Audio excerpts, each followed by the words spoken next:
Cuma orang bodoh yang berpikir bahwa dia lebih tahu dari Tuhan. Saya ulang.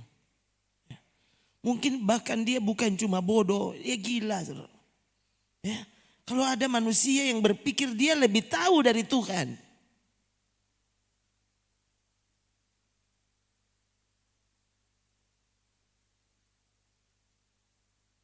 Dan ternyata saya juga sering terjebak dalam kebodohan seperti itu. Seingat saya mempersiapkan ibadah, latihan mempersiapkan ibadah, hampir tidak pernah saya melakukannya. Dan beberapa kali saya berpikir, coba ya dilatih.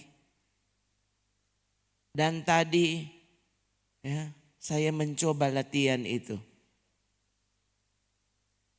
Dan latihan pun tidak bisa dilakukan. Tetap tidak bisa. Ya. Ada beberapa lagu yang saya pikir tadi ini bagus ya, sudah ditetapkan kira-kira pakai kunci apa, ya pakai stylenya style apa. Tuh. Dan waktu sampai di sini tadi, waktu keyboard dinyalakan, saya terkejut di hati saya bilang, bukan itu. Oh saudara, ini pasti orang yang dengar pasti ini pendeta ini mengada-ada. Tuh. Tapi saya tetap di hati saya keraskan, kan bagus ini lagunya. Oh, pas dengan apa? Pas dengan momen hari ini kan. Gereja memperingati Jumat Agung. Yesus disalibkan sampai mati. Tuh. Jadi lagu tentang salib kan lagu yang paling tepat. Sekali lagi saudara, saya merasa, aduh, pokoknya saya tidak tahu tadi saya sampai begini, Tuhan ini momen terkacau yang pernah saya lalui. Kenapa saudara? Karena hati saya sudah berbeda dengan apa yang saya buat. Dari tadi ada lagu Yesus yang termanis di hati. Tapi saya berpikir, maksudnya kan ini yang tidak disiapkan ya. Lagian kayaknya tidak cocok saudara semua stylenya tadi yang sudah disiapkan. Aduh akhirnya tadi tuh saya kemudian mengambil keputusan apapun yang terjadi silakan terjadi. Tapi pokoknya harus menyanyi Yesus yang termanis. Orang tidak pernah akan mengerti ini. Sampai dia melihat bahwa Yesus yang tidak terlihat dengan mata itu sesungguhnya hidup dan selalu ada. Dan biarkan dia menginterupsi apapun yang menurut kita ini baik.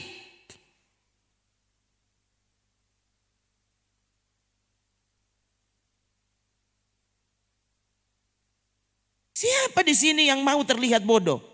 Apa ada? Nah kalau saudara tidak mau terlihat bodoh, jangan berpikir bodoh. Suka sekali dapat lihat biongo. Ya ampun, coba.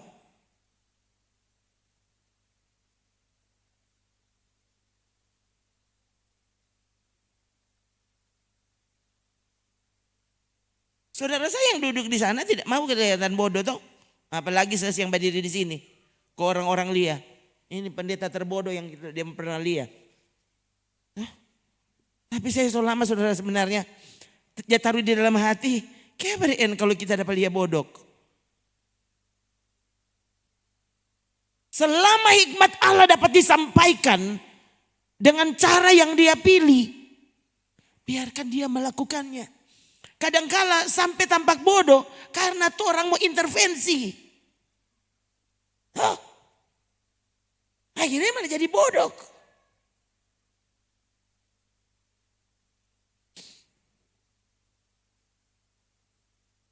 Biar nanti kalau saya mati, saudara-saudara yang nanti melanjutkan gereja ini tahu bagaimana caranya.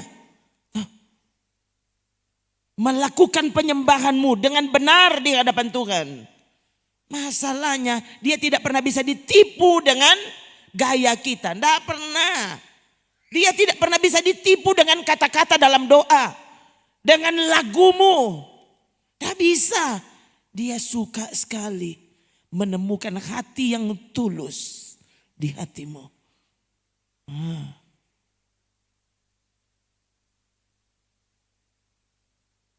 Tadi sebenarnya ada 2 lagu yang muncul. Mengikut Yesus keputusanku. Tapi tadi masalahnya sudah sementara menyanyi. Dan saya bingung ini mau pakai style apa. Bagaimana caranya saya harus pindahkan style tidak mengacaukan saudara. Ya, itu sebabnya tadi ada lagu mengiringmu. Ya, karena saya tidak bisa menemukan caranya, saudara. Saya berpikir tadi ya sudah. Kalau begitu ini mendekati mengiringmu. Dan Yesus yang termanis, saudara tadi. Saya berkata, Tuhan, terserahlah orang mau bilang apa. Bukankah kita menyanyi untuk dia? Masa menyanyi untuk dia kok tanya pada orang kalau orang suka menyanyi lagu apa? Nah bisa ikut pada dia. Nah pasti di sini ada yang protes. Masa Tuhan Yesus nih mau dengar tuh lagu?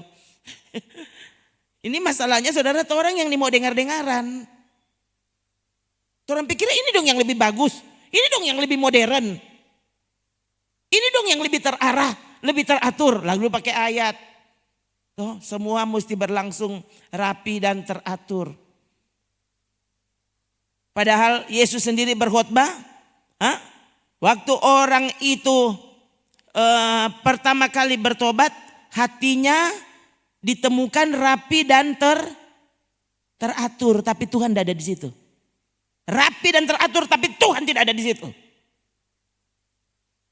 Itu khotbah Yesus. Rapi dan teratur, benarkah Tuhan benar masih di situ? Atau rapi dan teratur kamu yang atur? Rapi dan teratur menurutmu. Kamu tidak mau rapi dan teratur menurut dia. Coba mana dek? Ayat itu.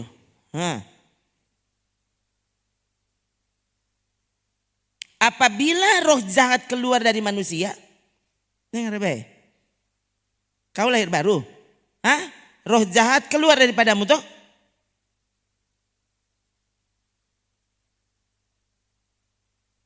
Ia mengembara ke tempat-tempat yang tandus mencari perhentian. Roh jahat tadi. Ya, keluar dari manusia itu. Tapi karena roh jahat itu tidak mendapat tempat. Ya, roh jahat itu tidak mau menempati yang lain. Dia paling suka menempati manusia.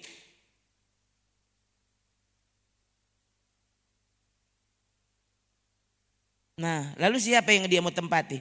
Coba perhatikan ayat 44. Sekali lagi ini Yesus yang bilang. Waktu saudara mulai mempertanyakan apa yang Yesus bilang, kau sedang dikuasai setan. Harusnya siapapun yang bicara, kalau itu bertentangan dengan yang Yesus bicara, itu penyesatan. Begitu.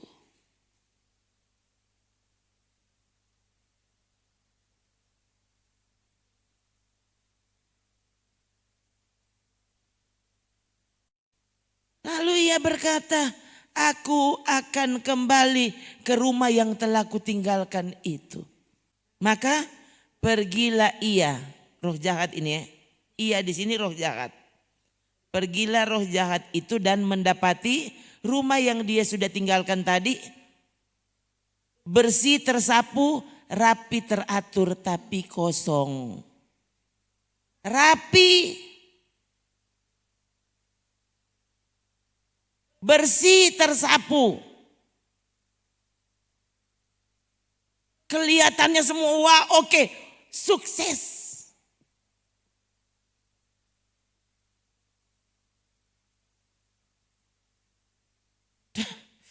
Oh Tuhan Yesus.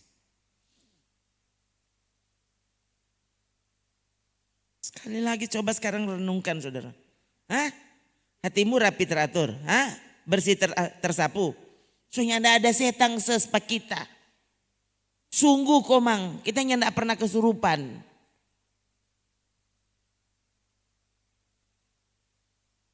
Waktu Petrus menjawab pertanyaan Yesus, kemudian Yesus bilang, undur kau iblis. Itu Petrus kesurupan atau kemasukan?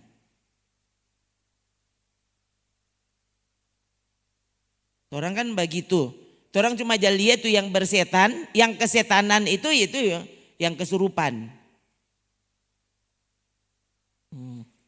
Saudara yang berpikir seperti setan, kau tidak mau berpikir kalau kau sedang kesurupan. Apa sih berpikir seperti setan? Berpikir dengan cara manusia berpikir. Nah, bayangkan ini. Ini Alkitab yang bilang. Ini khotbah Yesus, saudara. Di sini entah sudah berapa ratus kali ini di ayat ini diulang-ulang. Dan ternyata hari ini masih saja mengulangnya. Bayangkan, enyahlah iblis. Memangnya Petrus tadi bilang apa? Kok enyahlah iblis? Hah? Coba baca lagi supaya saudara tahu.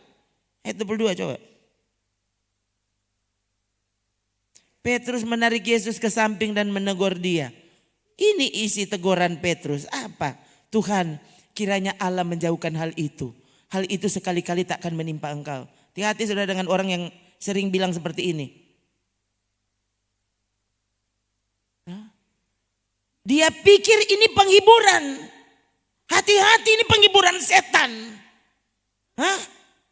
Waktu saudara mengalami sesuatu yang menurut saudara, menurut pandangan manusia, ini terlalu berat. Kiranya sorga menjauhkanmu. Kiranya Tuhan menjauhkanmu dari persoalan ini. Ini pikiran setan. Nah, siapa yang bisa berpikir seperti ini? Sampai kau sungguh-sungguh merelakan dirimu diubah oleh Tuhan. Baru saudara sejalan dan sepikir dengan cara pikir Tuhan. Bayangkan Petrus ada di situ dengan Yesus. Lalu Petrus bisa berpikir dengan cara setan. Sementara cara pikir setan yang Yesus bilang setan ini ternyata baik sekali. Sangat menghibur. Memberi damai sejahtera. Gitu tuh. Kalau sos kan khotbah kesetanan kan.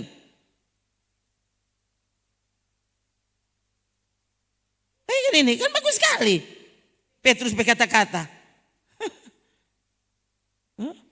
Kiranya Allah menjauhkan hal itu. Jangan bilang-bilang itu mati. Tuhan, jangan. Jangan, katanya tidak mau mati-mati. Tidak usah bilang-bilang tuh miskin. Deng apa leh? Banyak persoalan. Berarti Tuhan kata memang sedang bentuk baik. Jangan bilang-bilang itu. Tuhan kiranya menjauhkan hal itu daripadamu. Hati-hati saudara, setan itu.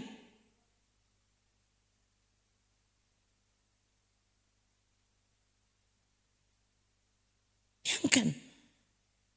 Saya berulang kali berpikir sebenarnya soal ini. Kenapa? Karena ini selalu, ini kan coba lihat. Kalau ada yang meninggal, saya kadang-kadang bingung saudara. Mau komen apa ya? Mau bilang turut berduka cita, rasa sayang, ya, tapi pikir sudahlah, paling tidak yang menghibur itu keluarga yang ditinggalkan, itu aja yang paling rohani.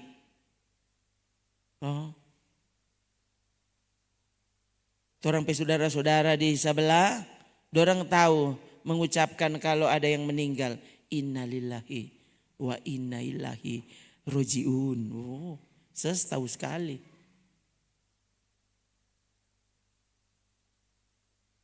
Maka kalau orang sampai jumpa di Yerusalem baru. Tanya dia ada apa? Sampai jumpa di Yerusalem baru. Sampai jumpa di Firdaus. Toko Firdaus. Apa yang kau maksud Firdaus di situ?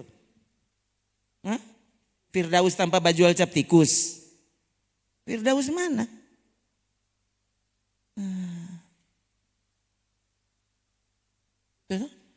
Orang Kristen sebenarnya kehilangan kata-kata. Orang yang tahu mau bilang apa? Mau bilang, duh pasti dia masuk neraka. Duh kasih yang dia. Orang hilang selak. Orang mau bilang apa? Mana bilang, apa? Engkau pergi surga? Oh, apa? Mana yang jaga pintu surga? Ya, orang-orang pe bahasa tuh sekarang, apa? Surga lewat pak anggo pe muka rumah. Kan? Orang sudah tidak mau sudah dinasihati. Dan dia berpikir itu cara pikir Tuhan. Itu cara pikir yang benar. Karena kelihatannya membuat yang tadi semrawut, oh dia jadi teratur, dia jadi tenang. Oh saudara, saya melihat ada belum lama seorang ibu mesti kehilangan suami dan 2 anaknya toh. Kan viral itu beritanya. Hamba Tuhan saudara. Ya, wah saya lihat, saya juga maksudnya enggak bisa bilang dia, aduh kenapa dia menangis begitu. Doh coba jo angko, hilang 3 satu kali. Soalnya enggak ada DP sisa. Biar lay hilang 3 anak, mar kalau masih ada 2, oh biar jodang masih ada 2. Ini suami pergi DP anak cuma 2 hilang semua. Kamu lihat kalau saudara kong, aduh kita pasang paneti di pipi, tawa terus. Mau lihat kalau saudara boleh. So, saya lihat ibu gembala saudara. Sampai baba lumpa dia di muka peti. Bukan baba lumpa, kan tahu kalau baba lumpa menyembah. Ya, tapi saya lihat kan orang live. Waktu pemakaman. 3 peti berjejer di depannya. Saya pun tidak bisa berpikir, oh Tuhan kira-kira apa juga DP rasa.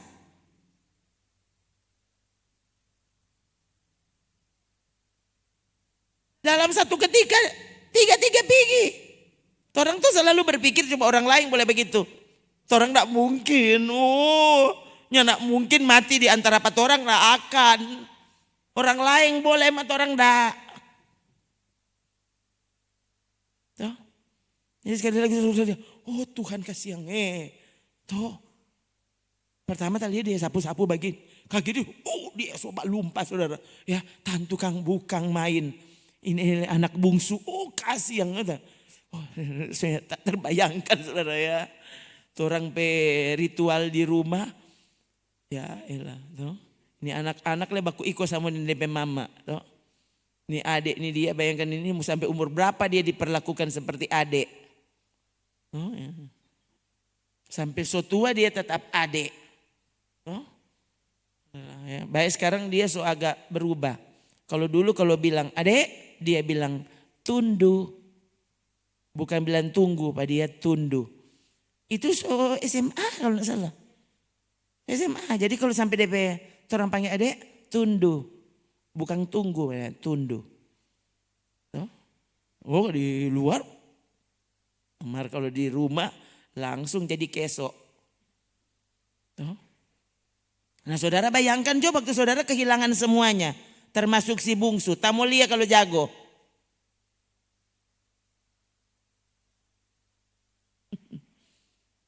Ini sampai Sonin tahu bilang apa tuh?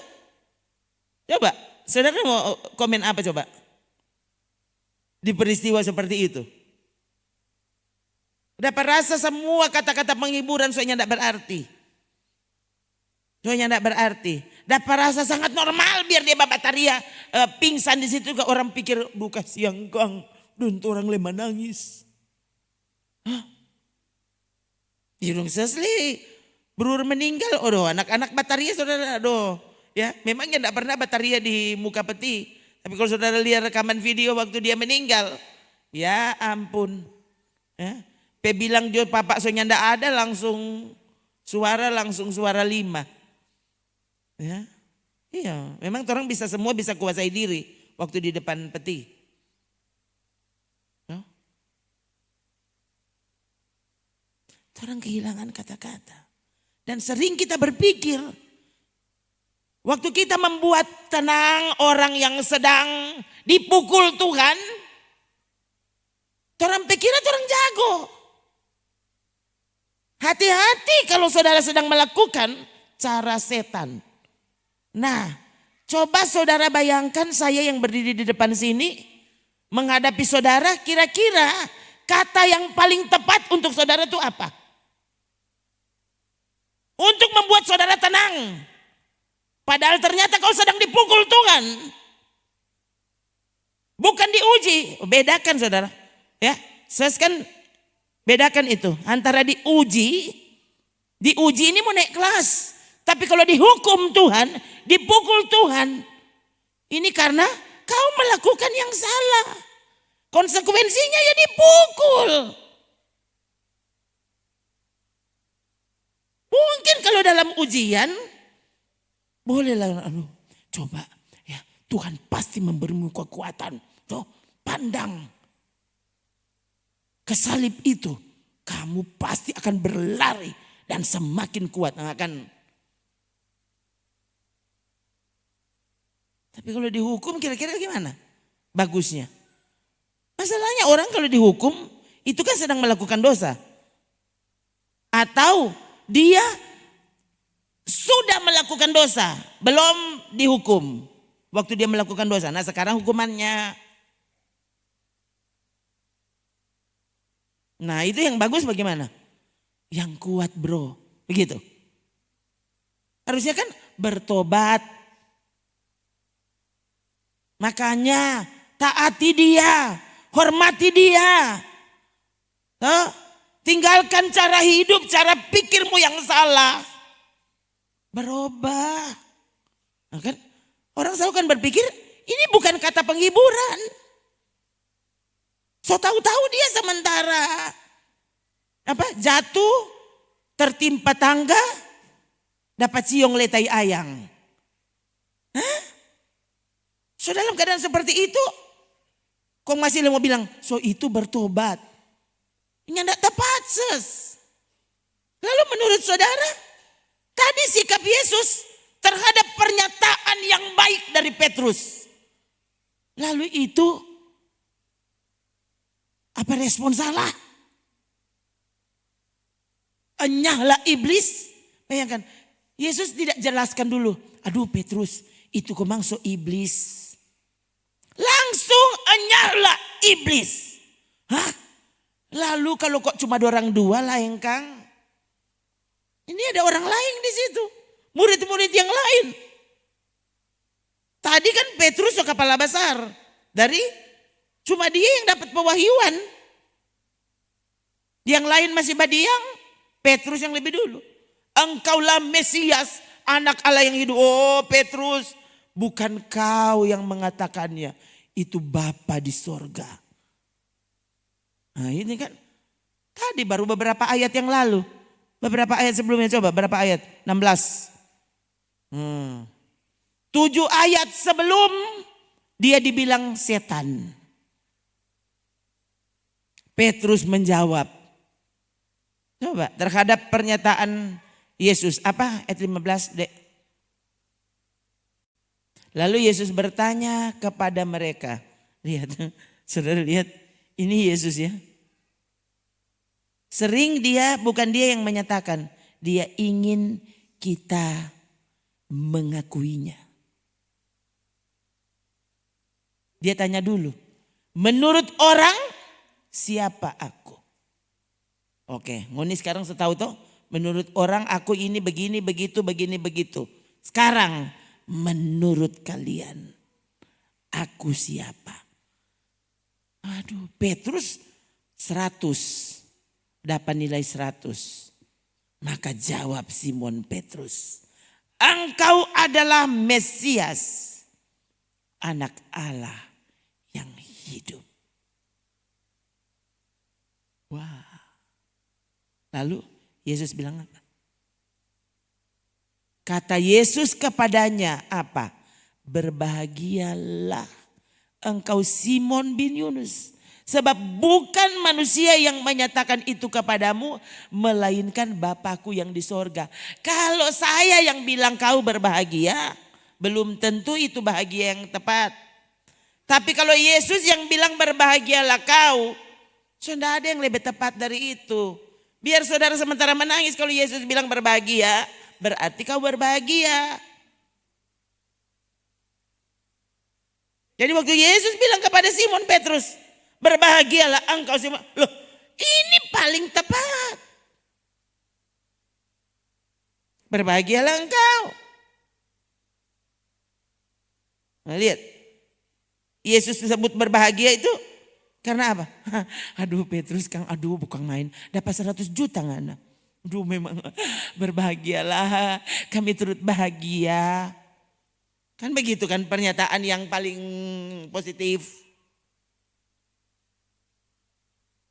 Ini berbahagialah engkau karena apa? Karena dia tahu apa yang tepat menurut Bapa tentang Yesus. Berbahagialah kau. Ulang. Apa yang berbahagia menurut Yesus di sini? Waktu kita tahu siapa Yesus dengan tepat menurut Allah. Menurut Bapa. Siapa dia? Mesias, anak Allah yang hidup. Itu berbahagia. Waktu kau mendapatkan firman Tuhan yang benar. Berbahagia. Bukan kau dapat duit baru berbahagia.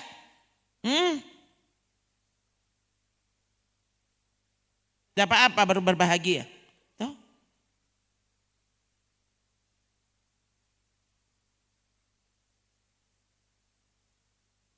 Saya ingat waktu kami ya,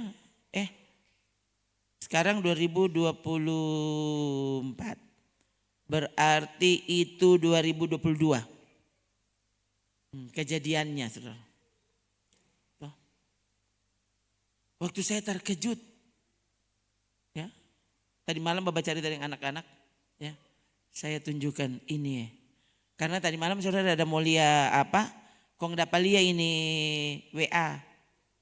Saya, bukan main Kang, ini tuh peristiwa yang mendebarkan hati. Tuh. Yang membuat orang di kamar berbahagia. Ini anak-anaknya semua, yang Lana, semua. Saya sampai tidak percaya. Betul mama dah baca. Julia, salah lias toh. Atau apa rasanya yang tidak percaya. Iyo mama, aduh mama betul. Iko malele air mata. Ini cerita betul saudara. Masalahnya setelah sekian waktu. Padahal sebelum itu saya juga pernah mengalaminya. Tapi maksudnya kan setelah itu kan tidak pernah. Ya, pas perlu, pas ada. Wah, ininya masuk akal. Tuh, ikut ciri air mata. Sampainya tidak percaya, ada perasaan. Masa ada orang bisa kirim serentak? Nah, bagaimana?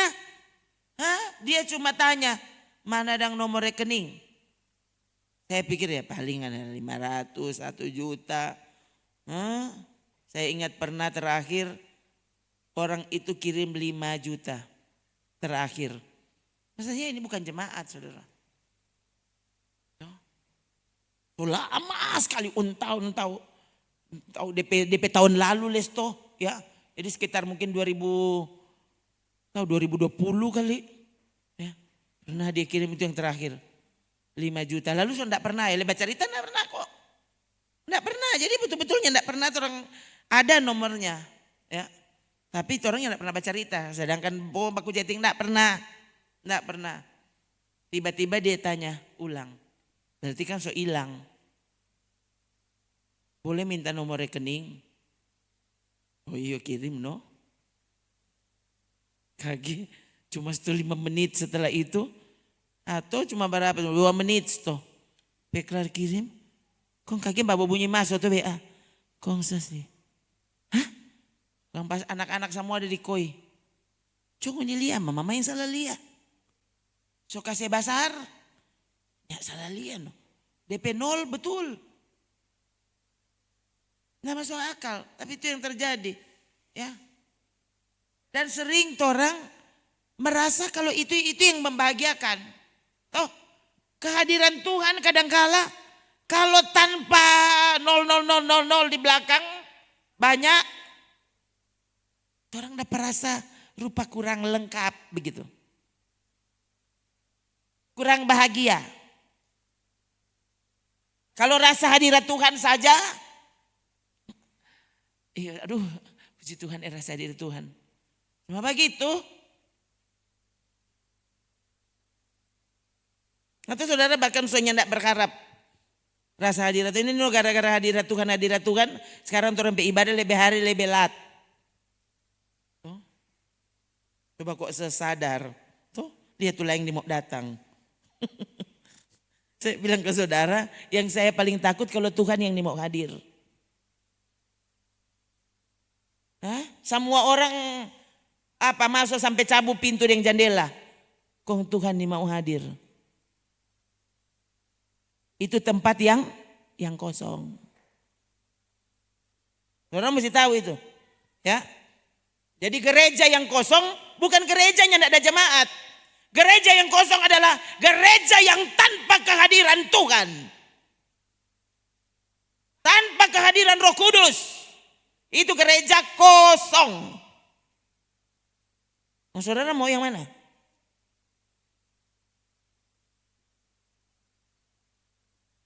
Tuh, coba saudara lihat kalau pernyataan yang saya buat ini salah. Coba lihat. Kosong. Coba lihat khotbah Yesus ya. Biarkan Yesus berkhotbah hari ini.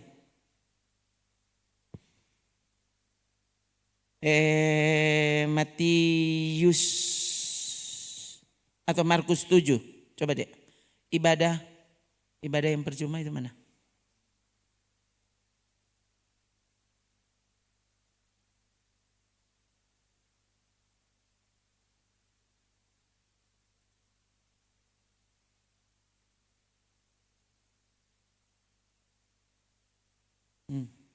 Markus 7 ayat 7.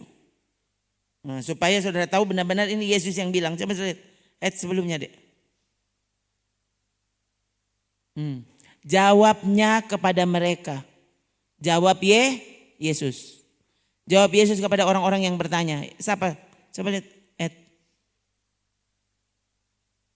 Karena itu orang-orang Farisi, ahli-ahli Taurat itu bertanya kepadanya. Saya mau tanya dulu. Menurut saudara orang Farisi, ahli Taurat, dorang jabar ibadah atau enggak? Hah? Bukankah saudara ini pembesar-pembesar di bait Allah? Lalu sekarang semua orang mau suka jadi orang Yahudi. Semua. Dorang orang mana? Yunani. Ya orang Yahudi. Di luar Yahudi anjing semua dorang bilang. Itu Israel anggapan orang di luar agama Yahudi anjing semua. Kafir. Itu cara Yahudi memandang. Ya. So itu Yesus bilang, siapa yang bilang saudaranya kafir? Loh, Anda harus bertobat. Itu Yesus bilang pada orang tuh. Ini pikir itu lain kafir? Hah? Lalu kalian yang berpikir kalian adalah orang pilihan, tapi hidup dengan cara kafir. Itu Yesus. Nah, sekali lagi saudara, bayangkan orang Farisi ahli Taurat bertanya kepadanya, mengapa murid-muridmu tidak hidup menurut adat istiadat nenek moyang kita, tapi makan dengan tangan najis?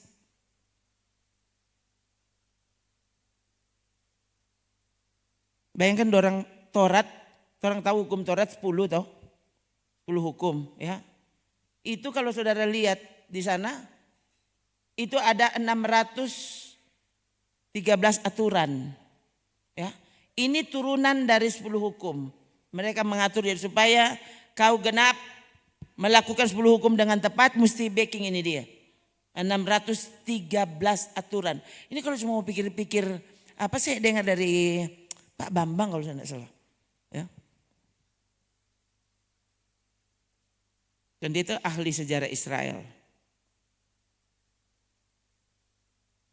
Dia bilang, waktu dia ngobrol dengan rabi-rabi Yahudi, mereka bilang, kamu tahu enggak 613 ini dari mana? 613 ini adalah biji buah delima. Dan Pak Bambang, waktu dengar itu kata, Dian DP Tamang langsung penasaran kan? Dorang langsung beli delima, kong reken. DP biji 613. Ya kan orang udah perasaan jago sekali. Bayangkan siapa mau dapat hafal 613? Hah? Tuh orang lain kali 10 mau kasih berurut agak bingung. Nomor 6 apa nomor 7? Nomor 7 itu sebenarnya nomor 6. Benar nomornya. Kok ini 613? Dorangnya ndak salah. Ya. Saya bilang kan nih orang Farisi dengan ahli Taurat, ini Alkitab loh yang bilang dorang tuh ahli. Dikenal di agama Yahudi, dorang ini ahli-ahli. Tuh, hafal itu yang namanya Alkitab. Taurat itu dorang hafal, saudara. Loh, saya termasuk pengagum sebenarnya orang-orang yang kemudian, dia jago sekali dengan menyebutkan pokoknya ayat-ayat dalam bahasa Ibrani dengan cepat bahkan. Ya, orang tahu baca mar palang. Mar dorang orang Indonesia, baca memang kuat, jago, dapat rasa dang dorang ini pebadiri di pintu surga ikut buka tuh pintu. Bayangkan, dorang ini penghafal bahasa suci. Baru berdoa jo pakai bahasa Ibrani. Tuh, jadi Tuhan kan orang Ibrani soalnya. Ya Tuhan kan kalau saudara pakai bahasa Manado, Tuhan masih mau cari penerjemah. Coba diterjemahkan dulu dalam bahasa sorgawi. Hah? Malaikat sorganya tidak mengerti kalau saudara pakai bahasa Indonesia. Mesti pakai bahasa Ibrani.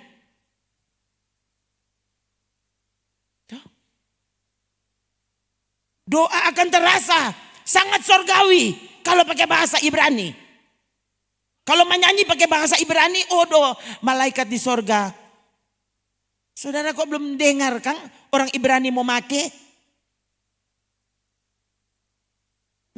Orang Ibrani mau make. Orang Ibrani bersihir. Nah ini Alkitab yang tulis. Saudara di sana kok saudara lihat.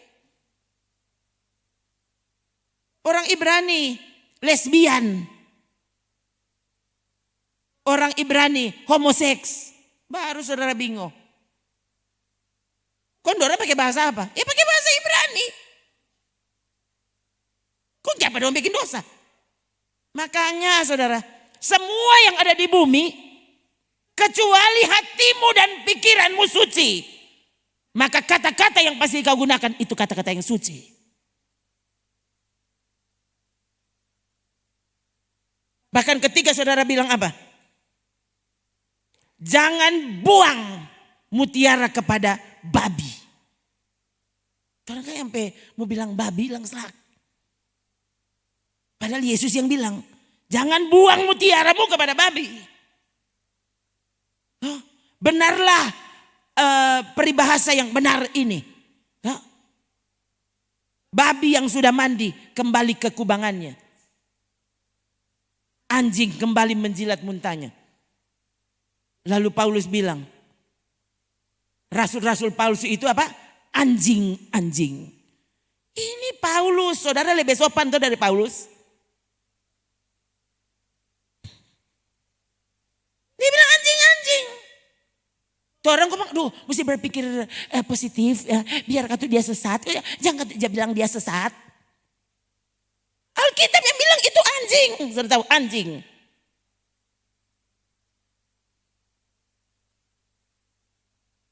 Kan saudara.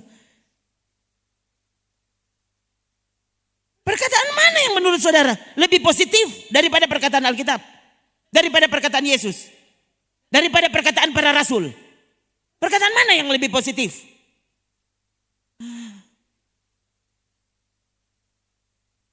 Hanya karena dia menggunakan kata-kata yang kelihatannya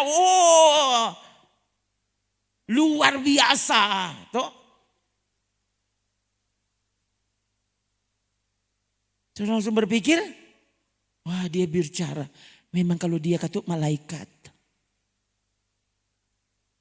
Kalau sesuai josan DP baju itang. Kan baju kalau suci itu putih. Biar dia kelakuan yang tidak suci, mari yang penting dia baju putih. Biarnya tidak ibadah sungguh-sungguh, yang penting dia baju putih. Tuh, yang pakai baju putih saudara semua tersinggung lagi. Padahal sama, sesekali kali dia pakai baju putih.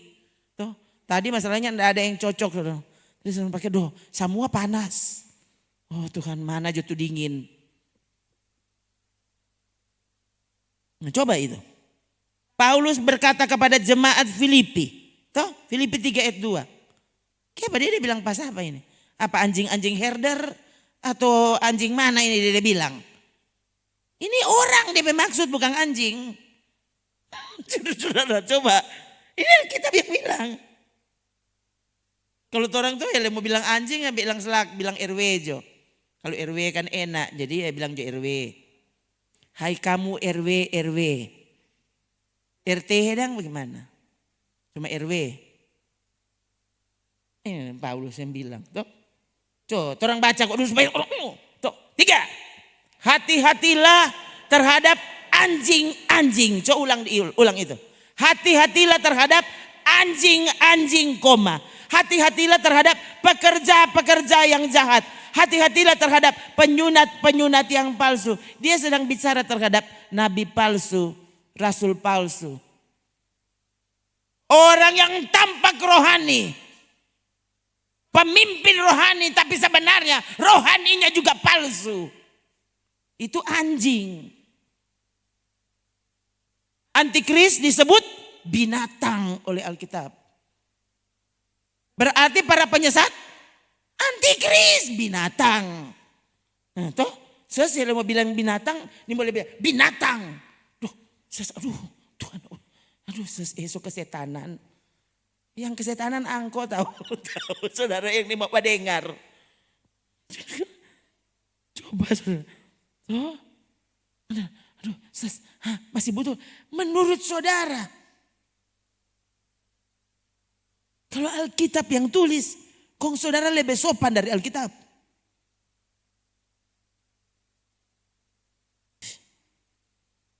Coba balik ke pernyataan Yesus tadi. Markus 7. Tuh, saya mau terangkan tentang kosong tadi. Tuh.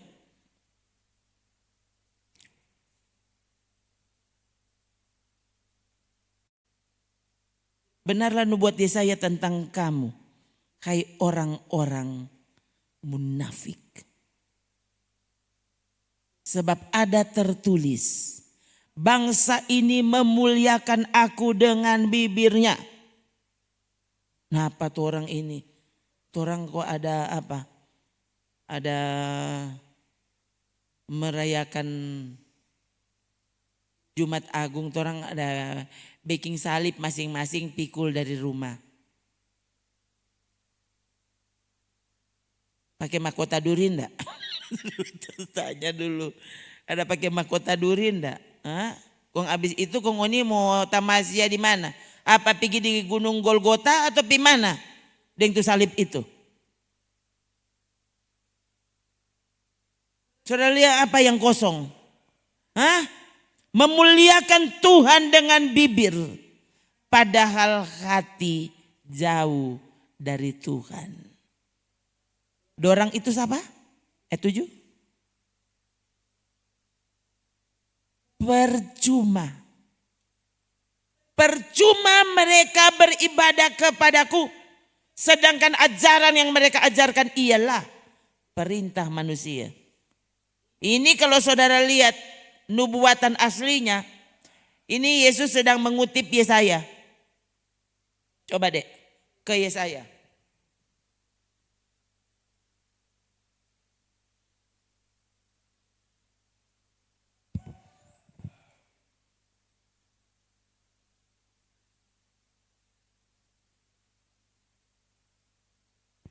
Dan Tuhan telah berfirman, oleh karena bangsa ini datang mendekat dengan mulutnya.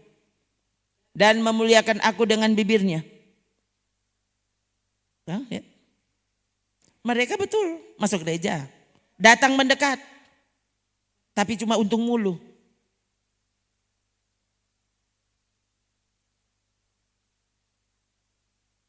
Melihat. Oh, orang kok kayak padang nak menyanyi. Kita kok jangan menyanyi di hati. Suruh baca Alkitab dia enggak baca kayak, tapi hati yang baca. Jangan lihat di muka kok. Lihat kok di hati. Hati kok nyak dapat lihat. Mungkin apa angkut tutup mata, oh kita menyembah dengan hati. Ibadah kita dengan hati. Mungkin apa angkut sebagainya. Siapa masuk neraka? Dikira datanya siapa masuk surga. Nah ini karena cuma menyembah dengan. Lihat kok ini dia. Bye-bye saudara. Doh, sekarang padahal ini baca cerita. Ini sebenarnya itu khotbah. Sebenarnya cicak-cicak leh. Cicak-cicak di dinding, orang boleh berhenti karena dong pasti mengerti. Nggak ada yang tidak mengerti kalau saya yang khotbah sebenarnya.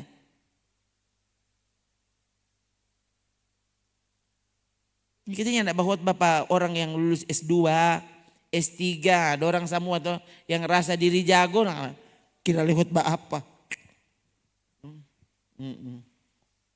Orang kok sekelas Yesus. Yesus bicara apa pelakor di Parigi.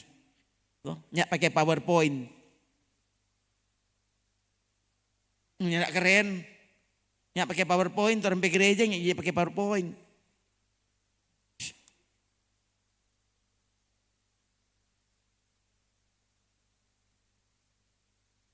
Lihat apa? Mendekat dengan mulut, memuliakan aku dengan bibir. Padahal hatinya menjauh daripadaku. Bayangkan, orang ini ada ibadah Pak Tuhan yang mampu melihat hati kita. Saudara biar saudara menangis. Tuhan paling tahu hatimu. Sungguhkah engkau sedang menyembah dia dengan hati? Sedang membuat pernyataanmu dengan hati? Hah?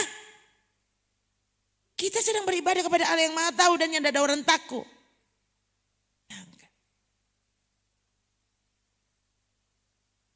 Dan ibadahnya kepadaku hanyalah perintah manusia yang dihafalkan. 613 tadi. Dong hafal pokoknya. Nyanak mau tak salah. 589. Oh tahu. 580. Oh tahu. Waduh Tuhan. Baru mau dengar dulu.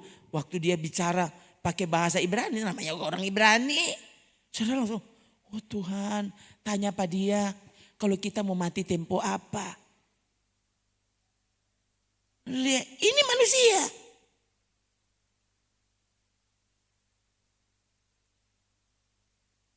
Yesus bilang, orang Yahudi mencari tanda. Orang Yunani cari orang pandai. Hah? Orang pesas bogo. Nggak usah dengar apa dia.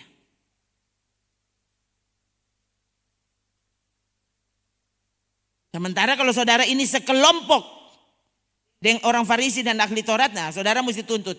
Mana? Bageranda tuh apa tadi? Berapa orang rubuh waktu dia ada berdoa? Hah? Ngoni rubuh ndak? Ih nyana ya orang rubuh ya. Saudara mesti tahu saya nyana pernah rubuh ya sampai sekarang.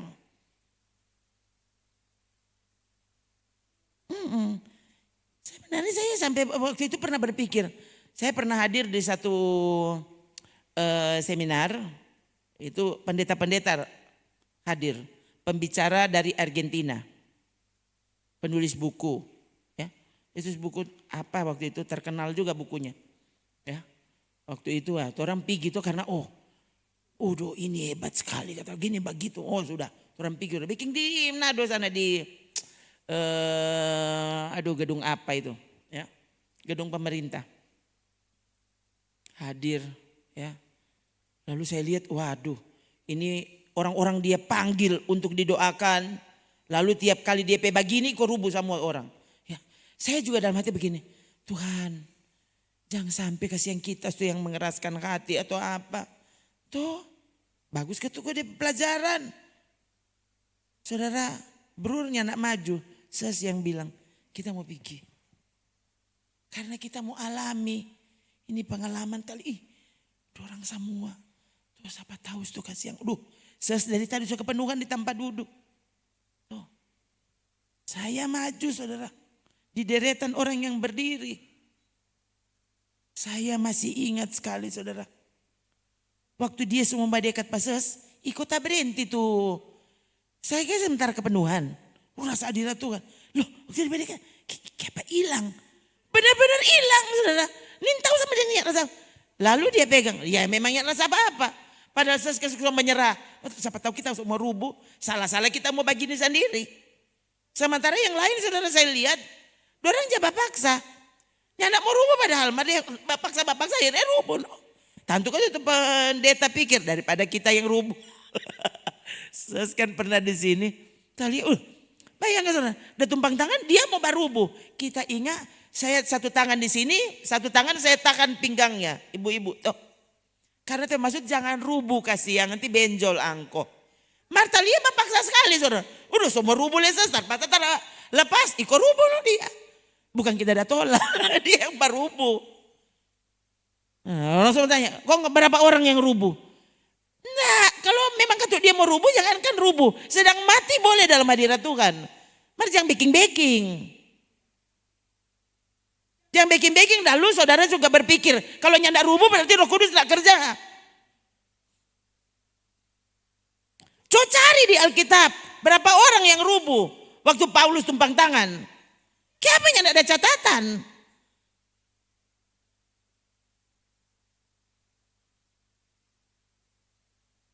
Yesus doakan pada orang, ya. Waktu Yesus mau terangkat, bayangkan Yesus terangkat naik saudara. Dorang dah lia-lia. Lalu Yesus berfirman. Pergi. Jadi kong ada catatan berapa orang yang rubuh? Hah? Yesus loh. Sementara terangkat ke sorga. Kenapa tidak ada yang rubuh? Tidak ada catatan. Waktu di Taman Getsemani. Dorang mau coba tangkap. Dia bilang kamu cari siapa? Akulah dia yang kamu cari. Rubuh dorang. Nah itu tuh orang rubuh. Saudara mau yang mana? Tuh, jangan ukur dari situ.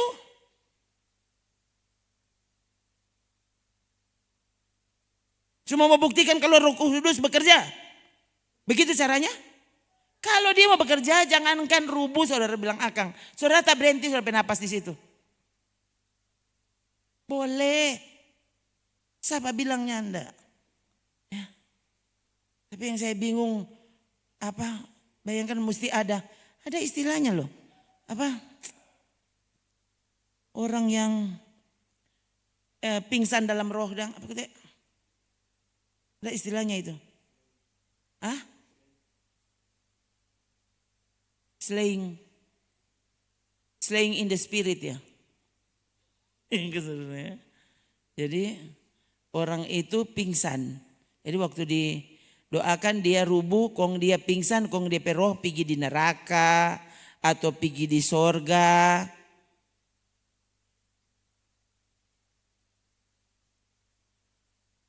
Ya, orang saya juga tidak mau menghakimi yang saya tidak tahu. Toh. Tapi sesuai maksud dan begini. Jangan biarkan orang akhirnya memaksa. Tuhan mesti melakukan sesuatu seperti orang peukuran.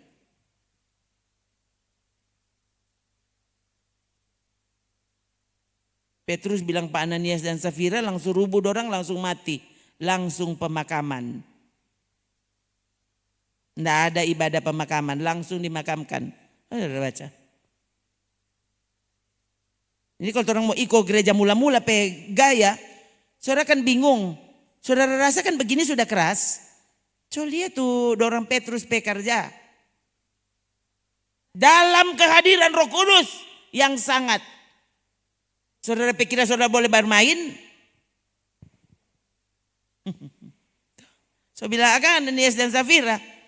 Jatuh langsung dimakamkan ya pakai ibadah. Mau baca di DPD hidup enggak usah. Sana langsung dikubur. Dan jemaat bukan protes. Mereka justru takut dan menghormati Tuhan. Saudara mau gereja mula, gereja itu seperti apa? Orang juga yang bagaimana? Jangan sampai yang saudara rindukan sebenarnya adalah sesuatu yang ternyata kosong. Percuma ini terjemahan lama ya, tulis sia-sia. Yang namanya sia-sia, biar saudara lihat, megah dan luar biasa. Tuhan bilang kalau DP hatinya ada di situ artinya sia-sia. Sia-sia itu apa? Percuma. Percuma itu apa? Kosong. 500.000 yang hadir. Kok Roh Kudus bekerja? Roh Kudus hadir, mana mau bekerja? Berarti ibadah itu kosong.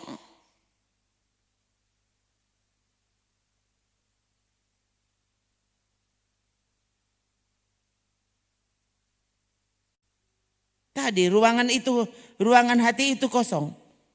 Semua rapi, teratur, bersih, tersapu. Tapi Tuhan tidak mau hadir. Tuhan tidak diizinkan hadir di situ. Orang itu sani mau. Pokoknya kita ibadah.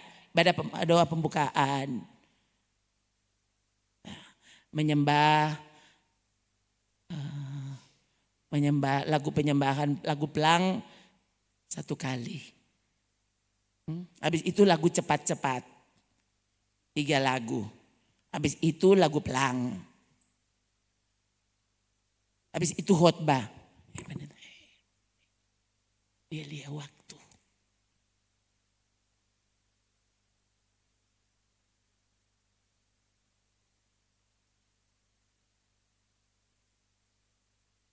Adik bercerita. Mama, ada tuh mama yang udah bilang tuh pendeta. Oh ya, saya ingat oh ya. Kayak apa? Aduh mama, adik tak kaget.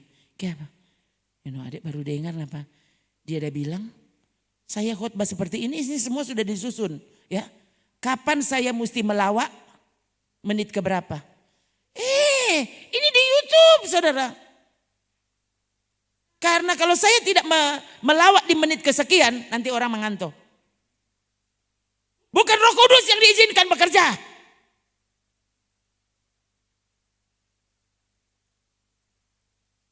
Saudara mau apa? Saudara berharap ini ibadah jadi seperti apa? Orang pergi gereja jadi bagaimana? Oh ini jangan bilang gereja itu gereja kecil. Justru gereja itu udah. Mau cerita nih Pak Saudara ya. Dorang pesawat terbang 3. Mau itu dia gambaran kasar.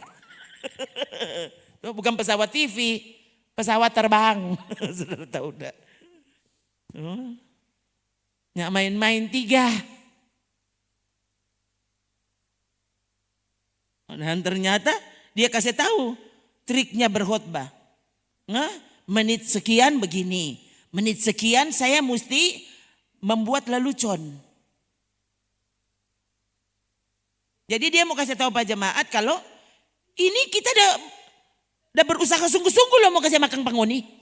Dan itu dia beritahu. Kalau ses bilang Pak Saudara lain. Ada berusaha sungguh-sungguh ini penghuni. So itu kita susah mau tidur. Tadi malam saya ingat saya tidur ternyata jam 1. Nanti saya selama ada duduk baru kita begini. Tak kira tadi waktu semua tidur jam 1 tidur Jo. Saya baru sadar saudara duduk di muka keyboard. Kok kita begini? Tadi kan jam 1 tidur Jo. Ini 1:30. Berarti tidurku tidak 1/2 jam. Bagaimana? Menit keberapa saya mesti bilang seperti ini? Menit keberapa lagu Yesus yang termanis? Dan pada saat orang kembali ke generasi tahun 20-an.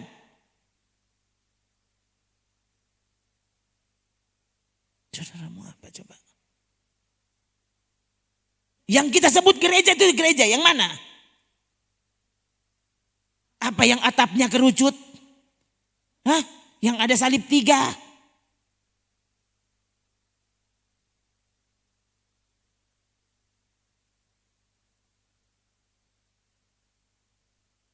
Yang pendetanya mesti berdoa kalau tidak pakai bahasa Ibrani.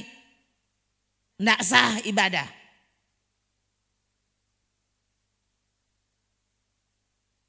Kalau tidak baca tuh ayat Alkitab. Tidak sah itu khotbah. Padahal Yesus saja tadi dia tidak bilang kalau itu Yesaya pasal berapa. Coba cari. Yesus bilang apa? Benarlah tulisan, bagaimana tadi? Benarlah nubuat Yesaya tentang kamu. Siapa yang bilang DP pasal? Karena memang waktu itu belum ada pasal. Memang belum ada pasal waktu itu. Tapi paling tidak dang. Kalau orang sekarang tuh, mesti dang. Yesus, Paulus seringkali dia mengutip bahkan tanpa bilang. Kalau itu saya pada bilang. Semua kutipan yang mereka buat itu kutipan perjanjian lama. Dua orangnya nak bilang DP pasal dengan ayat. Kok nggak sah ini firman Tuhan? Kan dari tadi saya bicara kepada saudara. Seandainya saya juga tidak bilang ayat. Saudara yang memperhatikan, saudara tahu ini firman Tuhan. Tapi karena saya tahu. Banyak sekali. Ini orang-orang yang mau tunggu-tunggu. Mana ini panitianya dia baca Alkitab dia. Khotbah apa itu dia? Padahal sedikit itu ayat yang diberitahu kepada saudara. Tanpa diberitahu pasal dan ayatnya.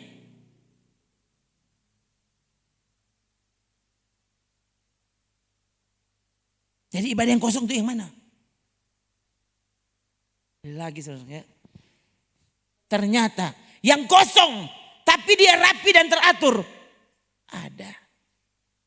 Yang bilang Yesus.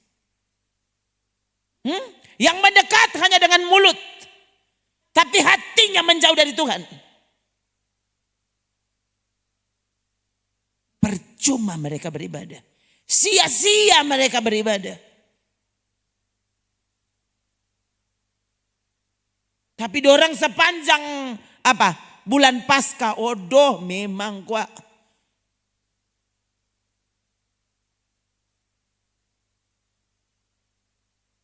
Saya maksudnya sedang melihat keadaan ini dan orang menganggap itu benar. Orang bahkan ikut-ikutan di dalamnya. Sebenarnya sudah sangat sedih. Saya bicara-bicara dengan anak-anak, Tuhan. Yang mana yang disebut doa sebenarnya? Ibadah itu mesti bagaimana kote? Baru disebut ibadah. Bukankah Yesus dan murid-muridnya berarti tidak pernah ibadah formal rupa orang? Mana ada contoh susunan ibadah di Alkitab? Nah ada. Tapi gereja melakukannya. Seolah-olah kalau orang yang tidak bikin begitu, ini bukan ibadah. Kemarin orang baca cerita, ya. Kami undang Bapak ini untuk menyampaikan ucapan terima kasih. Dia berdiri, terima kasih untuk saya diberi kesempatan untuk memberi ucapan terima kasih. Terima kasih, terima kasih, terima kasih. Ya, baru MC maju lagi. Terima kasih kepada Bapak yang sudah mengucapkan terima kasih. Ini bagaimana saudara? Saudara suka sekali tuh begitu toh? Iya, memang tersusun ya, rapi.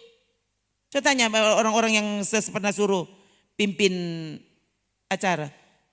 Saya semua baca tulisannya, enggak usah. Langsung masuk pertama. Ucapan selamat, langsung ucapan selamat datang. Kalau ada kami udah untuk ucapan selamat datang. Baru enggak usah baca. Baking habis waktu. Sementara ibadah sekarang begini yang dianggap. Ibadah kita sudah dibuka dengan doa. Ya ampun, ya enggak usah bilang. Semua so tahu ibadah sudah dibuka dengan doa. Mana bikin putus hadirat Tuhan. Tapi ini dianggap protokoler. Sesuai dengan protokol. Dianggap ini ibadah. Padahal gara-gara DP kata-kata, hadirat Tuhan susah tinggal. Saudara lihat toh, susah sekali kan orang menikmati hadirat Tuhan. So itu jangan saya putus. Orang itu mau menikmati hadirat Tuhan saja setengah mati saudara. So itu sesuai dengan kanut sekali tuh. So menyanyi kong. Akhirnya berhenti kami mengundang Bapak Tommy untuk berdoa. Ya baru mau tunggu dia jalan dari 100 meter di belakang gedung. Semua sobat dia cari mana dia. Ya kasih yang. Dan ini ibadah. Coba saudara. Saudara mau yang mana? Saya benar-benar tidak siap untuk bicara seperti ini.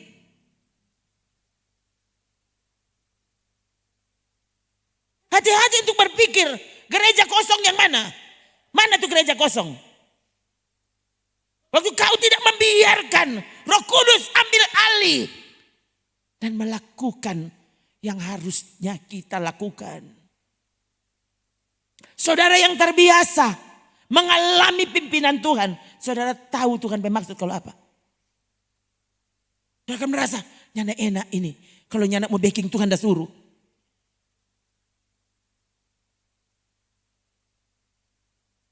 Walau tampak, dapat lihat kau mang so kacau. Apanya yang kacau? Saudara lihat itu pekerjaan Roh Kudus, ya. Orang sering sebut Pentakosta kedua. Kan Pentakosta pertama di kamar loteng Yerusalem. Murid-murid 120 orang. Pentakosta kedua sering orang bilang pengalaman peristiwa Azusa Street. Ya. Yang terjadi di jalan Azusa Street Los Angeles, kan? Los Angeles Amerika, saudara. Itu tahun 1906. 1906. Bukan 60, 6. Itu bayangkan kalau tidak salah dorang ibadah 3 bulan nyak berhenti. Nyak berhenti, saudara tahu enggak nyak berhenti? Sampai itu rumah tua. Rumah tua sampai so penuh di luar orang-orang.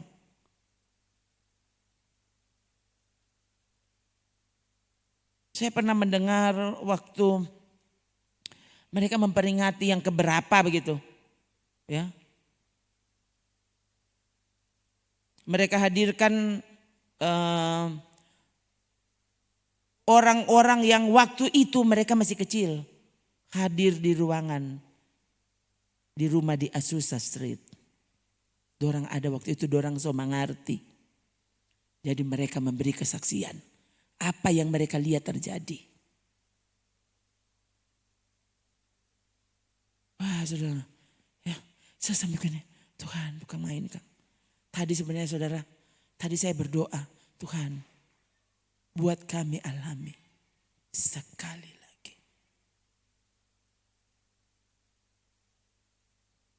Jadi ini ada di hati sebenarnya. Tuhan, tolong kami mengalaminya sekali lagi.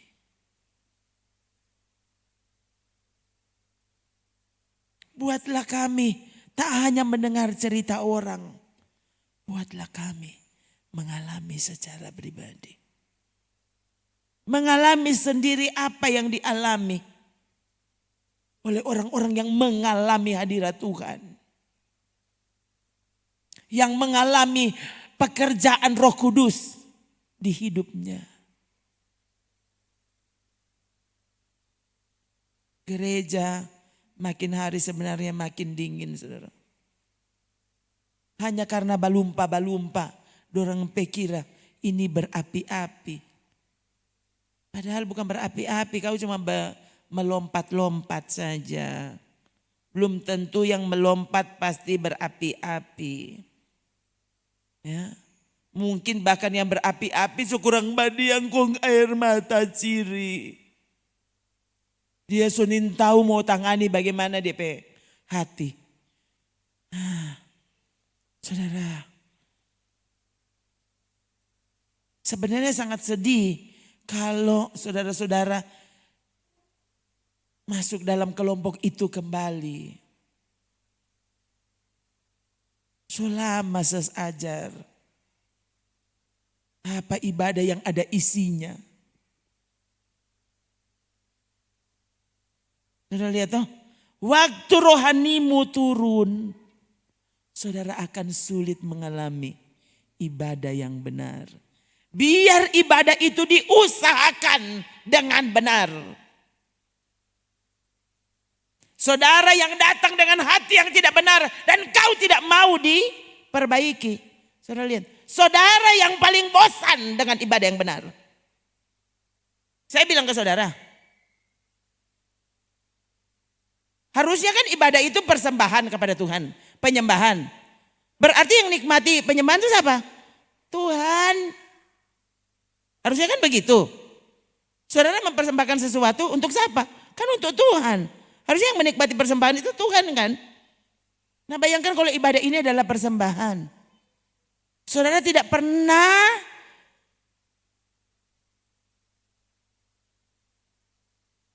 bisa membuat Tuhan menikmati persembahan ibadahmu.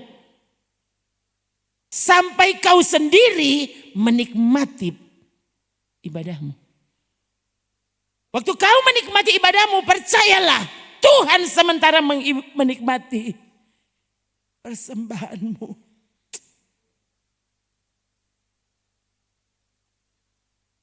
Kalau kau sendiri tidak bisa menikmati ibadahmu, Tuhan tidak menikmati ibadahmu. Tidak mungkin.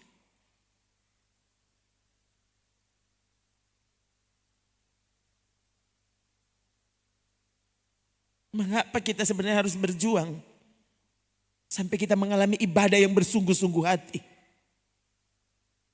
Karena orang sedang mempersembahkan sesuatu kepada Tuhan. Coba, ini di sorga, saya bilang ke saudara, di sorga apa kekurangan pujian? Hah? Kekurangan kelompok pujian ke sorga? Bukankah seharusnya kita yakin tidak ada pujian yang sesempurna pujian di sorga yang dilakukan di bumi? Kong, bayangkan kalau ibadah yang orang sebut ibadah, saudara sendirinya yang menikmatinya, ngantuk. Kau tidak bisa menikmati ibadahmu. Lagu yang kau nyanyikan kau tidak nikmati. Kong, saudara suruh Tuhan nikmati apa yang kau sendiri tidak suka. Hah? Kan kalau orang nikmati berarti orang suka. Saudara tidak suka, kau mau suruh Tuhan nikmati. Hah? Berarti kau sedang mempersembahkan persembahan yang, coba persembahan yang paling buruk. Kau tidak suka tuh? Nah itu. Saudara tidak bisa menikmati. Berarti kau tidak suka. Kau tidak suka kau suruh Tuhan yang nikmati. Ini tidak mungkin.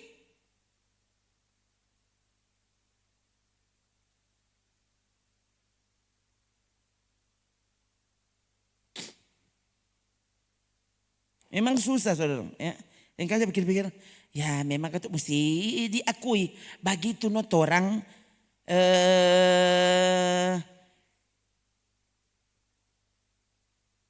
orang Indonesia. Orang Indonesia udah paling susah. Ya kalau lihat orang bule, ya, orang cuma menyanyi di muka. Orang pecara menyambut.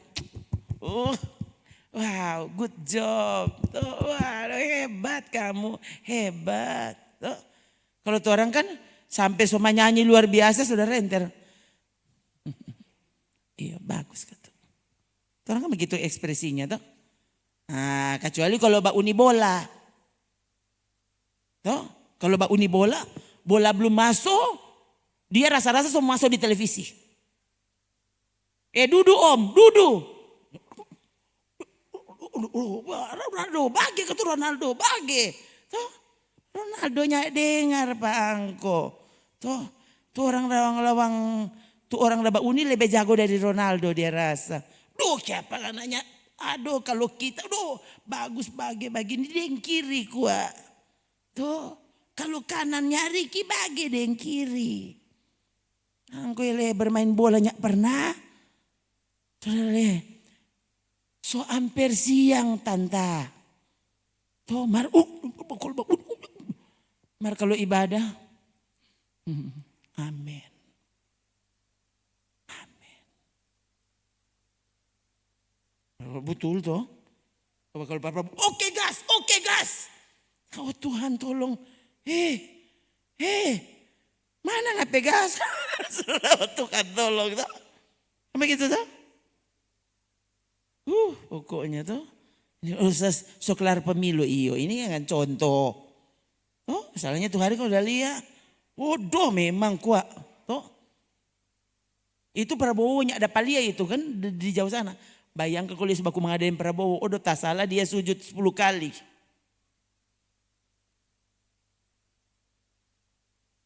Nah, kalau Tuhan dong, saudara seperti apa dong di hadapan Tuhan? Bayangkan saudara. Coba, kenapa kita harus datang dengan iman? Percaya bahwa dia hadir. Siapa yang hadir? Yang nyanda dapat lihat. Mengapa kau harus menjaga supaya kau terus beriman? Tetap beriman. Ya, sebagai pengkhotbah tentang iman. Ya, hilang selak mau bilang pengkhotbah yang beriman. Tambah-tambah dia. Iya jodang ya. Kita berkhotbah tentang iman. Saya harus bilang kepada saudara, sering saya juga mesti bilang, hai jiwaku, Tuhan ada di sini.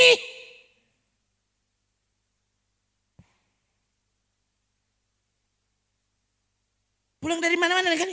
Saya di kamar, Tuhan ada di sini. Oh Yesus, oh Tuhan, aku cinta padamu. Saudara mungkin pikir ini berlebihan. Lu kenapa kau TN? Tuhan itu sampai mati for orang. Kok saudara mau bilang aku cinta? I love you Jesus. Kenapa itu berlebihan? Hey, sadar. Ya kan orang I love you Syahrini. I love you siapa le? Oh Tuhan, kenapa dia ada kasih apa Pak Angko? Kau bilang Tuhan aku cinta padamu Yesus. Kau susah sekali. Yesus kasih nyawa pada orang. Tuh, kasih makan, kasih semua pada orang.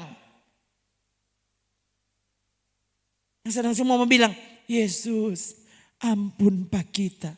Orang susah sekali mau bilang. Lalu kau menyebut diri kau orang beriman. Di mana imanmu? Benarkah ibadahmu sampai di sorga? Hah? Bayangkan saudara, sesuatu sebenarnya ajar Pak saudara. Sesuatu lelah sebenarnya mau bilang, angkat tangan karena pastinya tidak tulus. Harusnya kan kalau angkat tangan sendiri, artinya kau tulus melakukannya. Sebenarnya kita paling mau ya, angkat tangan. Sekarang angkat 2 tangan, bilang Yesus. Saya paling tidak suka sebenarnya. Saya suka supaya saudara bilang sendiri. Tapi lain kali dalam hati, kalau nyandak mau suruh, dorangnya mau baking. Padahal di situ dia letak. Lain kali mau bilang, Yesus aku cinta. Bilang Yesus, ulang, Yesus aku cinta. Ternyata, sana dang dia sama nangis. Rupanya akhirnya, oh Tuhan iyo kang. Kenapa kita terlalu cinta pada Tuhan. 10 kali ulang baru sudah sadar. Yang sampai saudara ulang. Sampai saudara pastiu. Bukan sampai saudara sadar. Sementara Yesus ulang. Pertanyaan yang sama. Mendengar jawaban yang sama. Yesusnya tidak pastiu. Dia tanya ulang. Kenapa Yesus ini tahu? Bukan Yesus ini tahu. Dia ingin sadarkan. Petrus yang dia pikir dia paling tahu. Sekarang anak mesti tahu kalau anak ini tahu.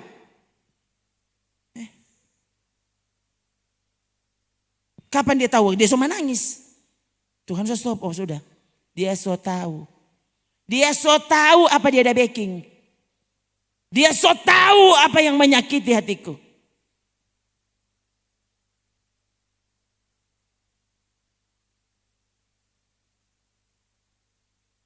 Firman Tuhan mesti diulang-ulang. Lagu diulang-ulang untuk kalimat yang sama. Tuh, lupa tadi orang namanya apa kata? Mengiringmu seumur hidup. Karena saudara itu yang diingatkan, saya ulang lagi. Bilang, mengiring karena ini kan sampai keputusan Yesus. Kau tersalib sampai mati untukku. Oh Tuhan, ini keputusanku mengiringmu seumur hidup. Silakan yang lain berhenti. Bersungguh-sungguh mengiringmu. Aku mau mengiringmu dengan segenap hatiku Tuhan. Seumur hidup.